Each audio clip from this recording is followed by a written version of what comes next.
Sainz estime que Ferrari a parfaitement géré les consignes. Bah, en même temps, il va pas dire le contraire, il a gagné la course.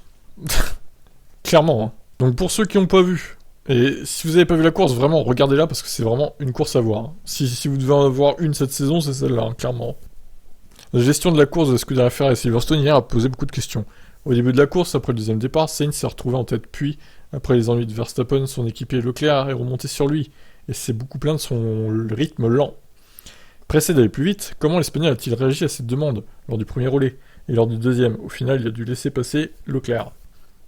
Je me suis donné la meilleure chance de rester devant en poussant autant que je pouvais. Pour le deuxième relais, je suis arrivé à un point où je détruisais tellement mon pneu avant que c'était tout à fait logique pour Charles de passer, et j'ai laissé passer dès que l'équipe m'a dit de le faire.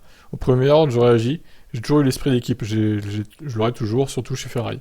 Je sais que l'équipe est au-dessus de mes intérêts personnels et j'avais la même philosophie quand j'ai dépassé Charles. C'est pourquoi je pense que nous gérons bien notre duo. On s'entend bien et cette course est un bon exemple. Nous avions les deux voitures, première et deuxième, avant la voiture de sécurité.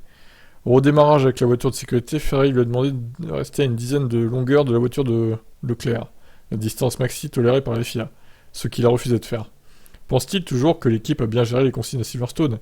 Honnêtement, je pense que l'équipe a très bien géré la course, j'ai rien à dire. À un moment donné, nous avons changé de position, alors que nous risquions d'être tous les deux dépassés par Lewis. Je pense que nous avons exécuté parfaitement, puis ils m'ont demandé de laisser ces 10 longueurs pour le restart, mais j'ai expliqué qu'avec Lewis que j'avais derrière moi, probablement l'homme le plus rapide en piste, bah, c'était plutôt Perez, hein, à ce moment-là, le plus rapide pour le coup. Si je laisse ne serait-ce que 10 mètres, je risque de perdre un peu d'aspiration. Et s'il m'a dépassé, Charles était une pro facile. Donc ma décision était de prendre la tête dès que possible, parce que je savais que j'allais prendre la tête avant le virage 6, avec l'avantage que j'avais sur les temps à partir de là. Essayer de ne pas effectuer la course de Charles. Alors j'ai demandé à l'équipe de me laisser gérer ça aussi proprement que possible. Et en fait, Charles a fait un excellent travail pour rester en rythme. Parfois, il y a le sentiment du pilote. Et l'équipe peut vous dire quelque chose avec lequel vous n'êtes pas d'accord, et vous faites juste votre propre truc parce que vous y croyez vraiment. Mais je fais beaucoup confiance à l'équipe. Et nous avons fait une belle course, et nous faisons confiance dans ce genre de scénario, comme vous l'avez vu.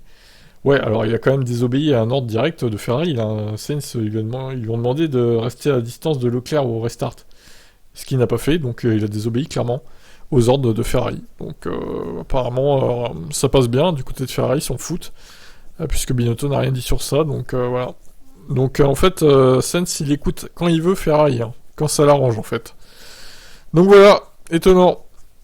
Et Leclerc, encore une fois, bah, il se fait avoir, hein, une fois de plus on va dire, comme à Monaco. Mon dieu, la poisse qu'il a cette saison lui chez Ferrari. Qu'est-ce que vous en pensez vous? Ciao.